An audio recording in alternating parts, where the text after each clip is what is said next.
Hello,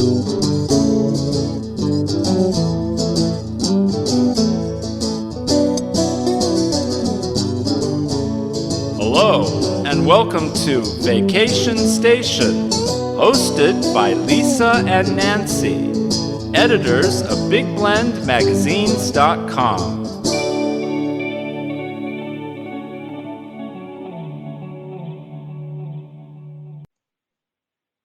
Welcome to Big Blend Radio, everybody. Have you thought about visiting England during the winter? You might think it's a little too cold, but apparently there is a lot to experience. Everything from antiquing to bird watching, walks on the beach, and how about pub meals next to the fire? There's a lot of good stuff going on, and we're going to hear all about it today with Glynn Burrows, owner of Norfolk Tours and longtime expert contributor to Big Blend Radio, as well as our digital Big Blend Radio and TV magazine and Parks and Travel magazine. We encourage you to go check out Glynn's website because you're going to want to go visit him in Norfolk. It's norfolk-tours.co.uk. Glynn, how have you been? Hello, I've been fantastic, thanks. Yeah, hey, it's good to have you back. Yeah, it feels. The whole summer went by without us talking, and we've missed you. I know. But then again, we soon catch up. Yeah, we do. You seem to have a very busy summer. You went all over the place. A lot of tours. Yeah. I went. I was up in Yorkshire. Then I did one tour which involved sort of going all the way along the east coast, right up to Yorkshire, and then down through Lincolnshire. And that was all to do with the Mayflower. There were quite a lot of people who sailed over from Lincolnshire especially, who were on the Mayflower. And this particular two ladies wanted to find out more about that. So I learned a lot about the Mayflower as well, which was really good. Sounds like another upcoming segment, right? Yeah. That's Mayflower 400 next year. That's 1620, 2020. Oh, wow. Yeah, when you think about that, that's a big, 400 years is a long time when you think about it. Yeah. So England in winter, Nancy and I have experienced England in winter, and as soon as I think of England in winter, I think of spring. I remember daffodils poking up through the snow, but and a lot of candy. No. Are we back to that again? Here she goes again. Right to the food, because Christmas in England is magical. It's kind of, you always have those dreams as a kid, and then you're there, and it's like there's snow. Sometimes there wasn't, but that's the thing. I think maybe people may think, go to England in the summer, but in your article that's up right now, everybody, in the December-January issue of Big Blend Radio and TV magazine, you talk about that really it could be chilly and cold, but it's quite beautiful. Yes, I mean the main thing with the English winter time is the skies are so clear and blue. You get frosty mornings, but especially for people who like photography or painting, the vividness of the colours in wintertime are just amazing. Sometimes I just take a snap especially if I'm in a churchyard. I'll take a snap of the church and I'll get home and put it on my computer, and I think the colours have been changed, because the blues are so amazing.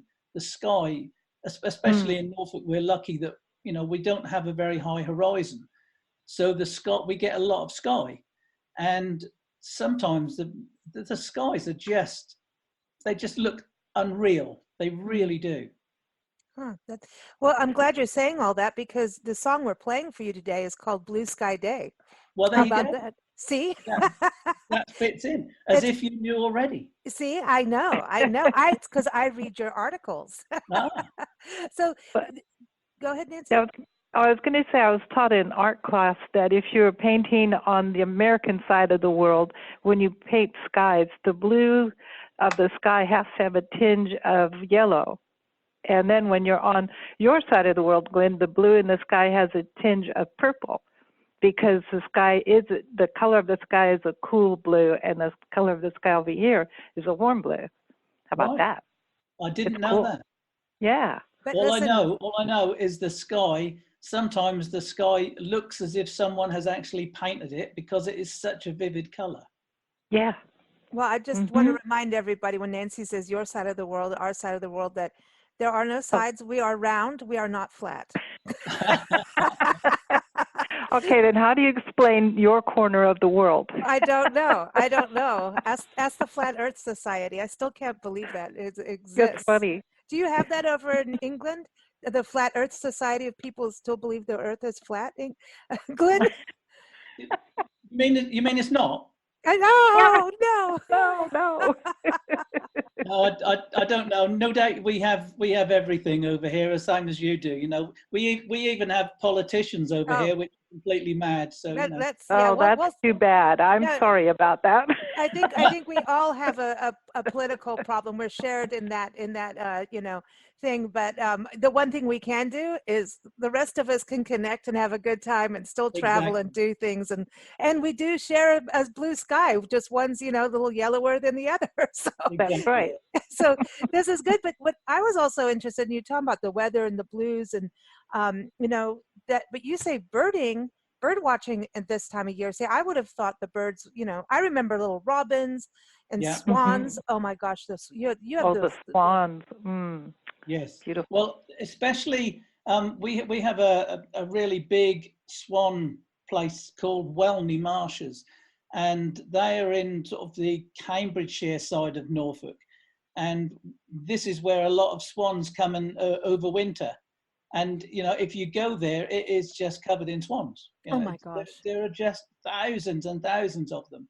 But we have swans anyway. But we actually have these particular swans that come here to winter. But we also have a lot of other birds that come here because although we're pretty chilly, we're not as chilly as the places they normally live. So they come down here to overwinter. And then we also have a lot of birds that fly through. So we have birds that fly down into, Africa or Europe from the Arctic.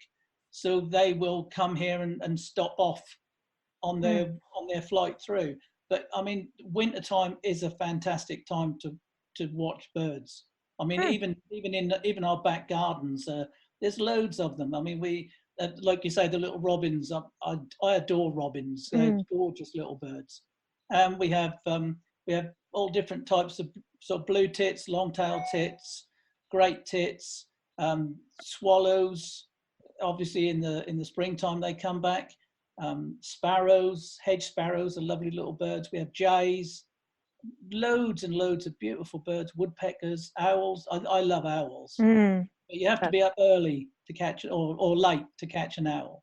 Oh, I love the owls as well. Today we're here in Yuma, Arizona, and at the Coronado Motor Hotel. Yvonne Peach. You guys have connected before, and there have been times where we are so close to the lower Colorado River from here because it's in the heritage area, and there's herons that you see flying over. But Nancy and I have seen owls. Like we've seen owls fly over here quite a few times, but it's either really early, like you say, or pretty much at dusk. Nancy, don't you think it's mostly when we've seen them?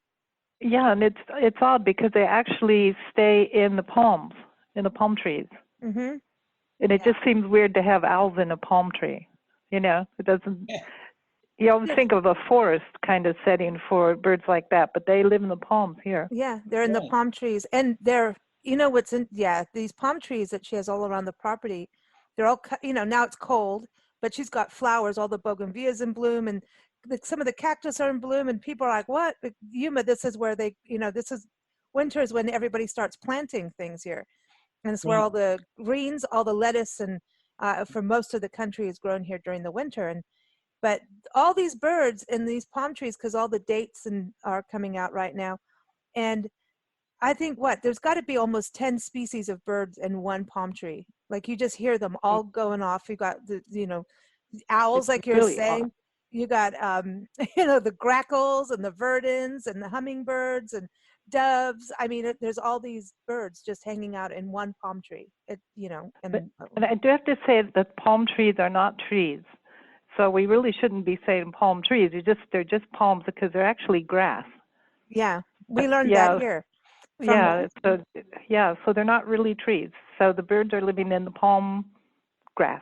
I know. And people argue with it, but Dave Manheim, he's the date grower. You know, they grow medjool dates here, and so he was explaining that they're actually grass. Did you know that, Glynn?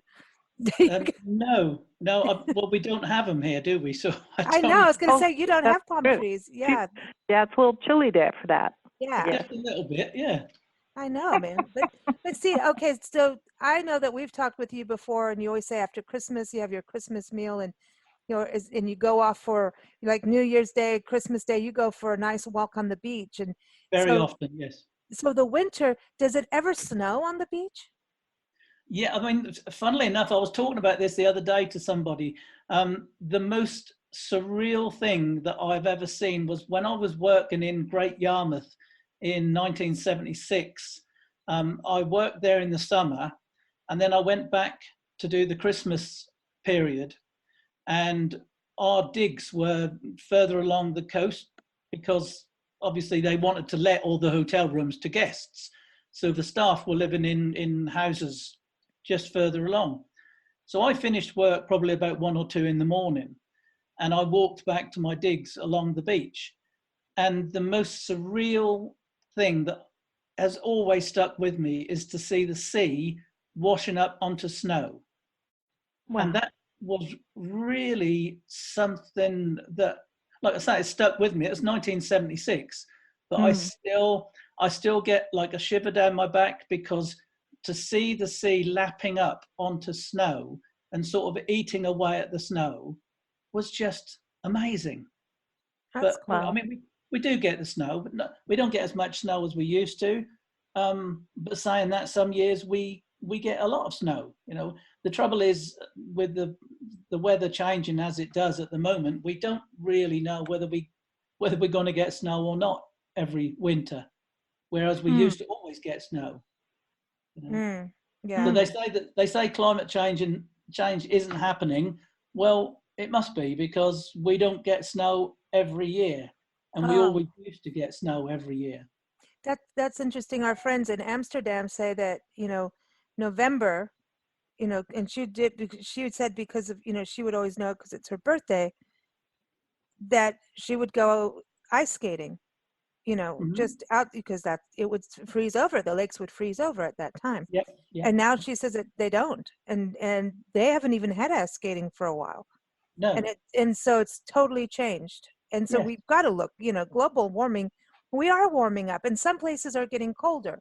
That's the thing. Yes. It's global in that the water is getting warmer and rising. Not so you may get places having snowstorms that don't normally get it, but that's because it's heating up on the other side. We're going Yeah. back on the flat earth, Yeah. Well, funnily enough, today is actually Edmund's birthday, and that's my son. And when he was born, Diane was in hospital with him for a week, and then she came home, and we were actually snowed in. Oh, We were wow. snowed in when they came home, and I remember Verity and I actually went outside and built snowmen in the back garden, and she was insistent that we would build a snowman out the front garden so Edmund could see it out of the living room window. So Ah, we went and built a snowman. But that was sort of in the first week in December. There was so much snow that we actually couldn't hardly get out of the village. oh, wow. So what's it like now if it does snow? Do you have like snow? Because I know when we lived up in the mountains in San Diego, you'd have like the big snow truck would come out and clear the roadways, but people would have to get chains for their cars and things like So that. we don't ever have chains. We have snow plows, but like I say, we don't normally get that amount of snow now. I don't remember the last really bad winter. I mean, Edmund's 29 today, so that was 29 years ago that we Happy had. birthday, Edmund. Yeah. But now by when we talk to you in the next month, you're going to go, well, now the really cold winter came. Just because we're having this conversation, Yes. you're going to Yeah. get Who a bunch knows? of snow. Watch. Who knows? It rained in the desert, so you're going to get snow. So the one thing too I want to bring up, because I know some of our favorite friends and listeners, I like Linda Kassam, right, Nancy? The travel writer Linda Kassam's going to love this. You'd say antiquing and shopping. This is, Oh, yeah. amazing. Yeah. I mean, we have sort of great big, I suppose you could call them warehouses. We have some warehouses just full of antiques, old buildings, barns and places like that are just full of antiques. Some towns sort of specialize in antique shops, so you can go to a small town and there might be 8 or 9 small antique shops, so you can quite easily spend an absolute fortune. But if you love one particular thing, one particular type of antique, you could come and spend a couple of weeks just driving around antique centres and going to auctions, because we still have a lot of auctions, proper old-fashioned auctions where people are clearing their houses out and they just put everything in the auction and people come along and buy it, so it's never ending, really, the amount of stuff there is around. Do you ever, hey, listen, I want to give a shout out to the Queen for going fur free. Big shout out to her. Yes, she went fur free. She made fashion headlines. Oh, yeah. Good for her. Yeah, so I think that's awesome. Sorry, just got to say that. But since the royal family visits your neighborhood during the holiday season at Sandringham, Yes. do you ever see, like, at these antique places and estate sales, do you ever see like royal treasures? Oh yeah, I mean, being England, I mean, every time there was a coronation or a royal wedding or things, they always made China souvenirs, and they're all over the place because everybody had one,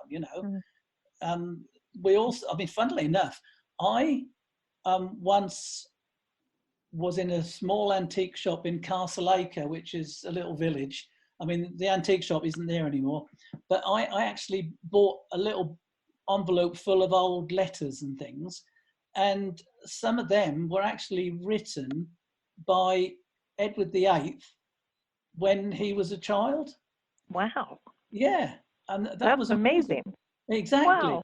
And they'd obviously come from some house clearance, and they ended up in this antique shop. And obviously, the person who was selling them didn't have a clue what they were, but they were actually written by the royal family. So yeah, I mean, you never know what you're going to find.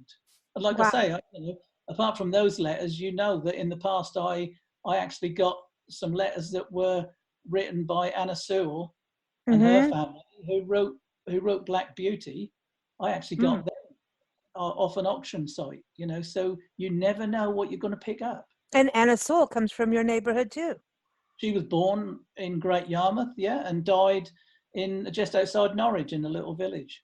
Wow, it's amazing how much history you have. And so before we started our conversation on the radio here, you were talking about a place called Thursford, and I'm looking at this, and it looks like this is the ultimate of Christmas.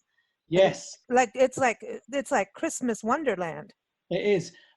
Actually, what they call the show is the Thursford Spectacular, and it is one of the best shows outside of London. They do say that a lot of the London stage people, the scouts, come to Thursford to find dancers and singers, because Thursford actually has some of the most fantastic dancers, singers, magicians, whatever, depends what they have on every year. But the singing and dancing and the costumes are out of this world. And they have what's called the Spectacular, and that is just spectacular. There you go. Oh, if you Google Thursford Spectacular, you'll see clips of it, and it's like a West End show. It is absolutely amazing, and it is literally in an old barn in the middle of the fields, in the middle of Norfolk. And to get to it, you have to go down a single track road. And I normally take a couple of bus loads of people there, because I take people there sometimes. And a bus fills the road, Wow. So it's not in a big metropolis. It's not in a great big theatre. It's in what used to be a big old barn. So it's totally amazing. That's magic. That's funny. I That's know.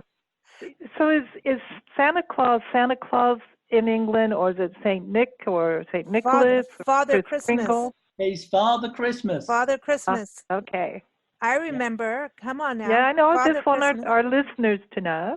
I Yeah. want to go back. You know, I always talk about this. I'm sorry, but I can't help it. But Christmas memories in England, Nancy. Remember, we remember making all the. You know, we were making puppets and all these. You know, decorations and things. But I remember, you know, yes, fireplaces and chestnuts.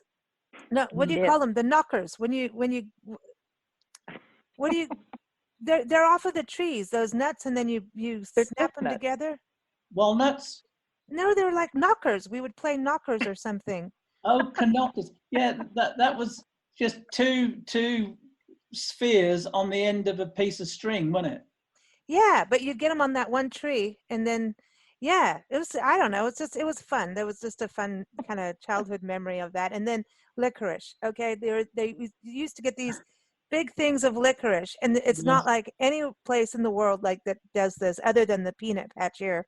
This this licorice is incredible. It is like, if you want to have a licorice extravaganza, go to England.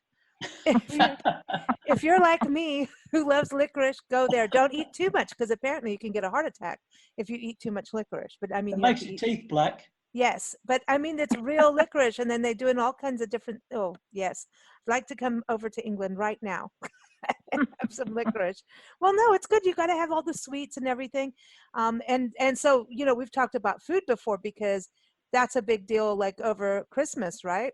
Oh, of course it is. Yeah, mince pies and sausage rolls and all them sorts of things. Obviously, we have a turkey at Christmas time with stuffing and chipolata sausages with bacon and sprouts and carrots and bread sauce, Christmas puddings, Yeah, Christmas pudding. Oh, yeah. custard. Wow. Trifle. Remember the trifle? Oh, people don't Trifle. have trifle so much nowadays. I don't know why. Trifle seems to have gone out of fashion. Oh, wow. Oh, Well, you know what? Because I think all the jelly kind of food did, in a way. Like, Yeah. remember the molded salads that people would make, and then they'd wobble? Yes, yeah, in aspic, yes. That's it. Yeah. And Everything used to be in aspic. Yeah, yeah, you don't see it anymore. yeah, that's kind of, I don't know, they wobbled out. They just, because Who it was, knows? you know, they jelly. melted. So what about New Year's? Is that a big deal in Um, England? Do you have it's, like the ball drops like we have? no, I mean, it's becoming more of a thing, but not really. I mean, New Year's Eve is New Year's Eve, obviously, but we don't really make as much of New Year as we do Christmas. Oh, You know, okay. but obviously we celebrate New Year. You know, there's always something going on. A lot of people now have fireworks for New Year. New Year was something special to me in a way, because that was when I proposed to Diane, so that must be special. Ah, that's But There nice. you go. well, There's and some she fireworks. said yes. She said yes as well, so that works. Yeah, that's good. That's good. And next you've got children and snowmen in the yard. Yeah, that's Yeah, what comes later. exactly. Oh, that was the other thing about Christmas. And remember, you sent some to us, the crackers. You pull the Yes, of course. crackers. Yeah, Pull them. we have crackers at the table, and when we wear silly hats and things, you know, the crackers have always got a stupid present in them, which is really ridiculously pathetic. I But like you know, them. I we like them. we love all these stupid things, you know, that's what it's all about. And we have to wear the silly hats, even though you look absolutely stupid in them, and they split because they're only made of tissue paper, so they don't last very long. But you know, It's you have to fun. do these things. You do. You do. And then Part of the you, fun. I like my favorite was the plastic fish thing that you put on the Oh palm of yeah, your hand, and it kind of yeah, dives and does its little thing. Yeah. yeah, No, there's nothing you got. Christmas in England you're right. It's festive and fun and silly. I think everybody has to wear silly hats, especially yeah. if you work in a big corporation. You need to have your board meeting with silly hats on. Just saying. Of course. Don't you think once a year they should have a Christmas party where everyone has to wear silly hats, Well, funnily especially enough, the boss? Buy Local has got their Christmas Expo coming up on the 18th of December in the middle of Norwich. And, you know, we have our lots of our local members will have a stall in the middle of Norwich, so that's a good opportunity for them to have a stand in the middle of the big city, so to speak, for next to nothing. And us as directors, we always dress up in silly things, I mean, I was the other year I dressed up as a snowman. The year before that I was a penguin. I remember that on Facebook. Oh, I can't wait. What are you doing this year? What are you going to be? I'm not decided yet, but you've got to be silly. That's the time of the year to be silly. Do you celebrate Halloween? We don't as much as you do, but it's becoming more so. It's becoming more Americanized. I'd say the bonfire. Remember the 5th of November. That's Yeah. always That's the Big one. one. that's an interesting. That's the celebration. Yeah. Yeah, I remember that. We always have fireworks and bonfires and jacket potatoes and soup and things like that for the 5th of November. And there was a lot of talk about Guy Fawkes having had the right idea, but no one actually did it. Uh-oh. They're going to do it again. I know it's just one of those days you just kind of go hello. Now also going into January, February, you're heading towards Valentine's Day and all of that, but it's still winter. Then when do the daffodils? I mean, is it around February that the daffodils will start? Because you had the snowdrops and all that. I remember your photos, and it's like it's so pretty when you see them pop up. We have snowdrops and daffodils. The snowdrops normally sort of peak out a little bit earlier than daffodils, but they normally come end of February, beginning of March. So there's normally loads of daffodils by the time Mother's Day comes, which is normally towards the end of March. Daffodils are in full swing by then, so we do get some sort of the end of February. We have crocuses, and the snowdrops are just amazing. They really are beautiful little flowers. But yeah, I mean, we have lots of things that start to come out really early, and it makes you realize that spring is on the way and everything is going to turn green, and things get back to normal again. But the lovely thing about England in the springtime, and well, England in the wintertime really, is the fact that there's so much bursting into action. As soon as sort of the new year comes over, things are then starting to sort of go back to life. So it's lovely to see it all happening.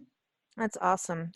So a lot of tours, this is the one thing I wanted to just touch on, is that you really customize tours. And we've been talking with so many travel writers over the years, and it just seems that every travel writer we talk with now, wherever they're going in the world, they're talking about the importance of hiring a tour guide. And even one just to, one of our experts, Steve Piacenti, he was on the show just last night, and he's on his way to Israel and Thailand and all this. And he was saying every place he goes, he hires a local guide, especially so he knows where to take the best photos, because he loves to take his photos, and he'll even get photography guides.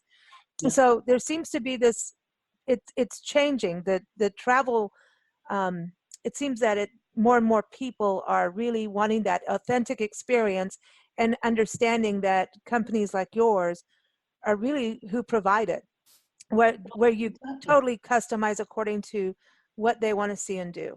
Yeah, I mean, if you go to a place and you say, for instance, you're in a bus tour and you go to a place with your tour guide, your tour guide doesn't actually know that place like a local does.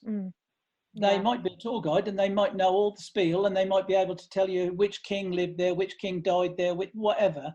But are they going to know the little bits and pieces? Are they going to know the best pub to go into for you to get the best Yorkshire pudding and roast beef and gravy? Are they going to know where the good cheese scones are? Are they going to know where you can get a really nice pint of English beer? They're probably not going to, because all they do is they will use their places that they've always used. And 9 times out of 10, when I've seen people who have been on coach tours and they've shown me their itinerary, they actually normally stay in chain hotels.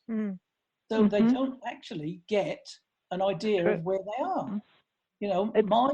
my guests are always put up in local, privately owned bed and breakfast or really small hotels. So they Nice. get up in the morning and they're going to be served proper sausages and bacon. They're not going to be served some factory produced horrible stuff. You know, they're going to have proper food in the mornings. They're going to have proper meals in the evening, and they're going to have proper bedrooms with walls that you don't knock on, and that you can hear next door neighbours snoring. You know, Well, be like that. Nancy and I know that as we travel full time across the country, one hotel, we could hear just how happy that couple was. Exactly. Like, you know, it's like when they say get a room, they did. And then it had to be next to us. And we're like, okay, you know, round three. But, you know, so, but this is the thing. And talking about a proper English breakfast. Oh my gosh, you guys do everything for breakfast: baked beans, fried tomatoes, sausage, tripe. You know, so sometimes it's steak and eggs, right, for breakfast.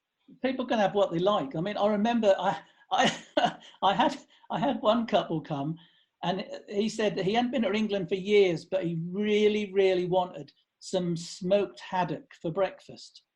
Wow. So I rang up the lady where they were going to stay, and I said to her, I said, "Have you got any smoked haddock?"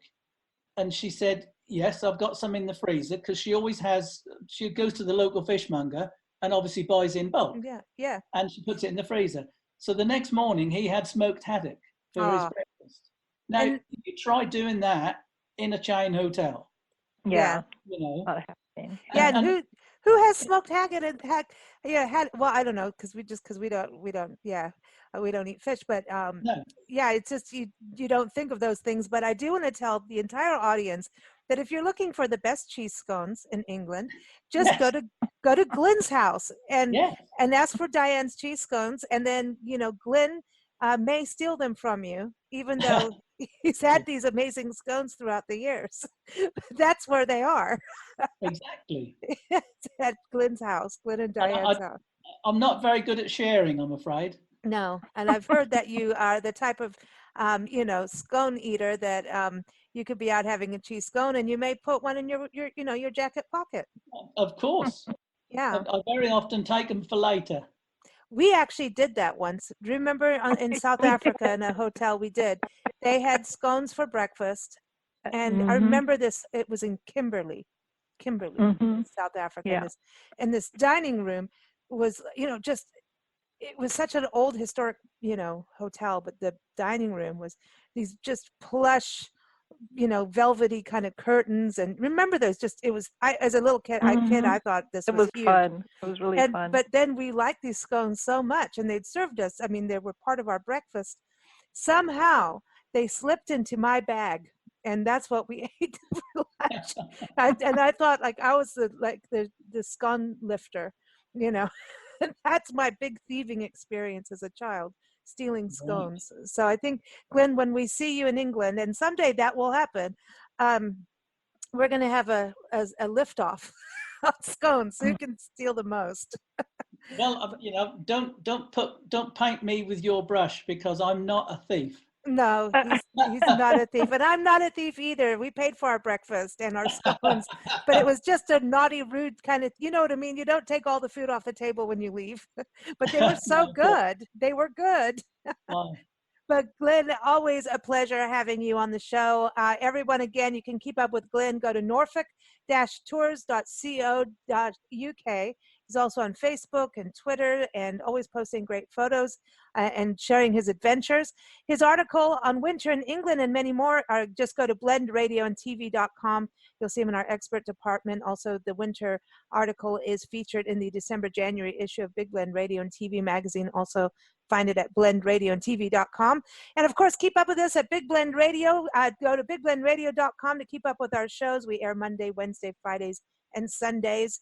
And your special song, Glynn, is Blue Sky Day.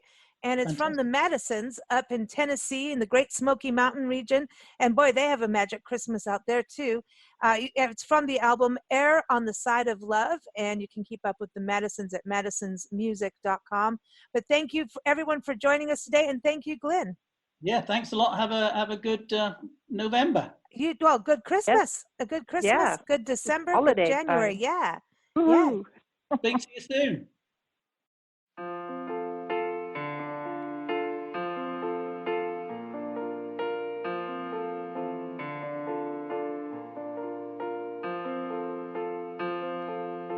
I could have been a writer, well, I could have been a rogue, and I could have been a miner down in Mexico. I fell into your coffee and I fell into your robe, and it's gonna be a blue sky day, blue sky day.